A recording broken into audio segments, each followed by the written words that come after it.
Listener in your 8 o'clock news coming up shortly, but first, it's one of those iconic brands that Kiwis have invited into their homes for 30 years now. And it turns out the connection between Sri Lanka and New Zealand has been integral in turning Dilmah into the global success it now is. So, to celebrate the 30-year anniversary of Dilmah Down Under, I caught up with the son of the company's founder, Dilhan Fernando. Dilhan, it's so nice to see you, my friend. How are you? Fantastic, and really good to see you again. It's been a while. It's been far too long. We need to rectify that very, very soon. Over a cup of tea, of course. 100%. Hey, how are you doing? Because I know it's a crazy time in Sri Lanka at the moment, but are you doing okay? Is everyone all right?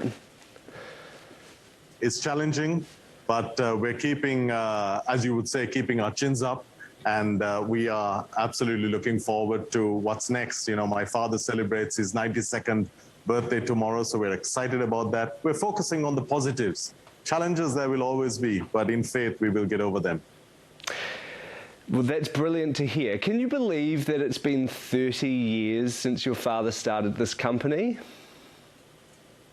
It's hard for us to comprehend. And the fact that these two families, my father and the Burton family in New Zealand, came together, and it was in a little garage. It was a parking garage, you know, that John's family had. And that's Dilmah's very humble beginning in New Zealand, but all appreciation and tribute to the Kiwis. They knew a good thing when they saw it. And, you know, we have been blessed by that. Well, Dilmah just feels like part of our DNA here in New Zealand. Can you explain to us how that relationship started? Because it really did start here in New Zealand for the company, didn't it? It's hard for us not to feel that New Zealand is part of our DNA because the people are nice. You have beautiful produce. You value the same things we value. And it's sincerity there. So when my father came to New Zealand, and he partnered with wonderful people, Darren Curtis, who presented, who helped him to craft his message.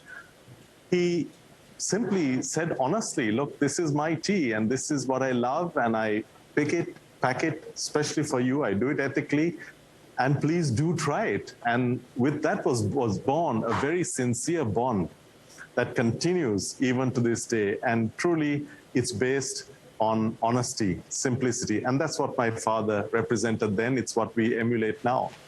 That line, that do try it line, has become so iconic. And that was originated here in New Zealand, wasn't it? It is absolutely. You know, at that time, my father was really in a quandary. He couldn't afford celebrities. People said, you need to get this person and that person. You should get this highfalutin agency involved. But Darren Curtis came along and said, look, Merrill, you've got such a strong message. You love your tea. You're doing it for all the right things. Just come along and invite your customers. Please do try it. And it was such a stroke of simple genius. They say that the best things are based on simplicity, and that's exactly what it was. So our wonderful Kiwi friend, who still continues to be a great source of strength and encouragement, he was the one who coined that term, and it is something that today has gone global, and it is very much a Kiwi-inspired phrase. What do you think it is that has created the long-lasting success and durability of Dilmah? You know, tea is such a wonderful herb. And I think for my father, his passion is based also on the fact that tea is social. It is something that brings people together. It brings families together. And for us, it's also about the goodness. Taste is important, yes, but tasting with people, tasting and knowing that the goodness is in there. And my father always told me, and he still tells me to this day, never compromise. We'll bring on the next 30 years, and hopefully we'll see you again soon, my friend. I will absolutely be back, and I hope to bring my father too. It will be a joy to be back on Kiwi soil. Thank you, Matty.